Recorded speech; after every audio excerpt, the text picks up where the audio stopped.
આજની વાર્તા માનસિક રીતે સુખદાયક શબ્દોનું પુનરાવર્તન મનને શાંત કરે છે. જો તમે અમારી ચેનલમાં નવા હોવ તો લાઈક કરો, શેર કરો અને અમારી ચેનલ સાથે જોડાયેલા રહો. આપણે જે કરવા માટે પ્રેરિત હોઈએ તેમાં જ આપણે જીવનમાં શ્રેષ્ઠ બની શકીએ છીએ. આ જ વાત આધ્યાત્મિક ક્ષેત્રમાં પણ લાગુ પડે છે.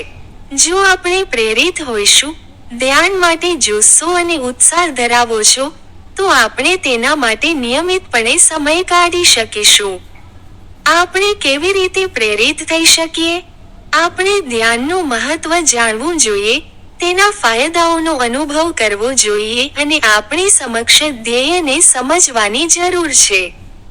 ધ્યાનમાં સૌથી મોટો અવરોધ આપણું મન છે.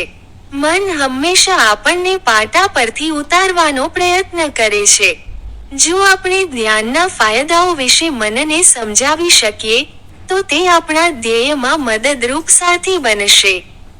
ધ્યાનના ઘણા ફાયદા છે. માનસિક સ્પષ્ટતા અને ચપળતાથી લઈને વધુ સારી રીતે ધ્યાન, એકાગ્રતા અને કાર્યક્ષમતા સુધી. ધ્યાન આપણને જીવનના તમામ ક્ષેત્રોમાં શ્રેષ્ઠ બનવામાં મદદ કરી શકે છે. શરીરની આરામ, તાજગી અને ચેપ અને રોગ સામે લડવાની ક્ષમતા વધારીને તે આપણને શારીરિક રીતે પણ મદદ કરી શકે છે. સૌથી ઉપર, ધ્યાન આપણને આધ્યાત્મિક લાભો આપે છે, જે આપણને જીવનનું સૌથી મહત્વપૂર્ણ લક્ષ્ય હાંસલ કરવામાં મદદ કરે છે, ભગવાન સાથે એકતા. બીજું, ધ્યાન કરતી વખતે આપણે યોગ્ય પરિણામ મેળવવા માટે યોગ્ય રીતે ધ્યાન કરીએ છીએ તેની ખાતરી કરવાની જરૂર છે. ધ્યાન માટે કોઈ મુશ્કેલ મુદ્રાની જરૂર નથી.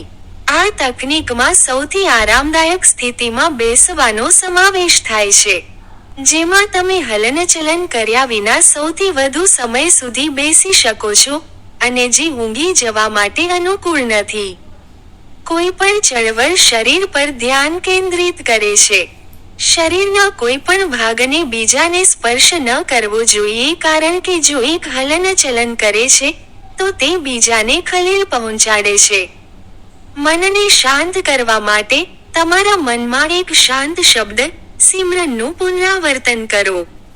આગળ, ધ્યાનની ચોક્કસ તકનીક શીખ્યા પછી, આપણે શ્રેષ્ઠતા હાંસલ કરવા માટે દરરોજ તેનો અભ્યાસ કરવાની જરૂર છે. જ્યારે આપણે દરરોજ કોઈ કાર્ય માટે સમય ફાળવીએ છીએ, ત્યારે આપણે તેમાં શ્રેષ્ઠતા મેળવી શકીએ છીએ. જ્યારે આપણે આપણી નજર ઇનામ પર રાખીએ છીએ, જે આપણી અંદરની દૈવી શક્તિનો અનુભવ કરવાનો છે, ત્યારે તમામ વિક્ષેપો દૂર થઈ જાય છે, અને આપણે આપણા માર્ગમાં આવતા વિક્ષેપોને ટાળીને આપણા લક્ષ્ય પર કેન્દ્રિત રહીએ છીએ. આ અભ્યાસ અને પ્રત્યક્ષ અનુભવથી આવે છે. ઈશ્વર તરફના માર્ગમાં સૌથી મહત્વનું પરિબળ છે શ્રદ્ધા. જો આપણે સંપૂર્ણ વિશ્વાસ સાથે દરરોજ ધ્યાન કરીએ, તે જાણીને કે તે આપણે નથી પરંતુ ભગવાન જે નિયંત્રણમાં છે, અને જો આપણે દરેક વખતે તેની ઈચ્છાને શરણે જઈશું, તો સર્વશક્તિમાન આપણને તે આપશે જે આપણા માટે શ્રેષ્ઠ છે, અને પગલું દ્વારા, તે આપણને ઘરે લઈ જશે. સકારાત્મક વિચારો. ખુશ રહો. જ્યારે પણ તમે લોકોને તેમના જીવનની કેટલીક સુખી ક્ષણો વિશે પૂછો છો, ત્યારે તેઓએ ખરેખર તેમના વિશે વિચારવું પડશે. જો કે, જો તમે તેમને કેટલીક અપ્રિય અથવા દુઃખદ ક્ષણો વિશે પૂછશો, તો તેઓ તમને સેંકડો ઉદાહરણો કહેશે. મારી માતા કે જેઓ 94 વર્ષની છે, તેમને ઘણા આભાસ થવા લાગ્યા છે. મોટાભાગની ઘટનાઓ ડરના કારણે બને છે. તમારા દાગીના ગુમાવવાનો ભય. કોઈએ તેમને લૂંટવું જોઈએ નહીં. નાની છોકરી કેવી રીતે રડે છે, કદાચ તેમના બાળપણની યાદો, અને તેથી વધુ. જ્યારે તેણી ફરી હોશમાં આવે છે, ત્યારે મેં તેણીને પૂછ્યું કે તેણી સારી જિંદગી જીવી રહી છે અને બધું બરાબર ચાલી રહ્યું છે, ત્યારે તેણીને ડર કેમ લાગે છે, અને તેણીને એ પણ પૂછ્યું કે તે શા માટે કેટલાક સુખી વિચારો વિચારી શકતી નથી. તેણી કહે છે કે ભાગ્યે જ કોઈ સુખદ વિચારો આવે છે. એવું લાગે છે કે બધા સુખી વિચારો અને યાદો અદૃશ્ય થઈ ગયા છે અથવા તેના મનમાં એટલા ઊંડે દટાઈ ગયા છે કે તે તેમના સુધી પહોંચી શકતી નથી. આવી વિચાર પ્રક્રિયાનો આધાર શું છે? ન્યુરોબાયોલોજીનું વિજ્ઞાન આના પર થોડો પ્રકાશ પાડી શકે છે. એવા પર્યાપ્ત સંકેત છે કે ખરાબ અથવા અપ્રિય વિચારો આપણી વિચારસરણીના મોટા ભાગ પર કબજો કરે છે. જો કે કોઈને ચોક્કસ સંખ્યા વિશે ખાતરી નથી. આ માટે એક સામાજિક જૈવિક તર્ક છે. ટકી રહેવા અને જીવન ચાલુ રાખવા માટે, મનુષ્યોએ સંસાધનો મેળવવા અને દુશ્મનો, શિકારી વગેરેથી બચવા માટેની વ્યૂહરચના વિકસાવી. આનાથી નિયંત્રણની વૃત્તિ વિકસાવવામાં મદદ મળી જેનાથી અમને અન્ય વસ્તુઓની સાથે અમારા પર્યાવરણને નિયંત્રિત કરવા, સંસાધનો અને નાણાં એકઠા કરવામાં મદદ મળી. આ બધા અસલામતીનો બોજ અને બીજાઓને નુકસાન પહોંચાડવાના અને બદલામાં તેમના દ્વારા નુકસાન પહોંચાડવાના ખરાબ વિચારો સાથે આવ્યો. આ વિચારો, અસુરક્ષા અને આઘાતજનક ઘટનાઓ આપણા મગજમાં ખૂબ જ શક્તિશાળી યાદો બનાવે છે. આપણે જેમ જેમ ઉંમર કરીએ તેમ તેમ ચિંતા દ્વારા પ્રેરિત વિચારોની ટકાવારી વધતી જાય છે કારણ કે ચિંતાનું જીવન સુખથી ભરેલું હોય છે. આ મારી માતાના ડર પ્રેરિત આભાસને સમજાવી શકે છે. આ સિવાય ઉંમરની સાથે ઈચ્છા શક્તિ પણ ઘટતી જાય છે, જેના કારણે સુખદ યાદો મેળવવાની શક્યતા ઘટી જાય છે. એવું પણ જોવામાં આવ્યું છે કે એક વખત મનમાં નકારાત્મક અથવા ચિંતા પ્રેરિત વિચારો આવવા લાગે છે, તેનાથી પણ વધુ નકારાત્મક અને ગુસ્સે વિચારો મનમાંથી બહાર આવવા લાગે છે. એવું લાગે છે કે મન નકારાત્મક વિચારોના ચક્રમાં અટવાઈ ગયું છે. આ કારણે કેટલાક લોકોમાં ડિપ્રેશનનો હુમલો પણ શરૂ થાય છે.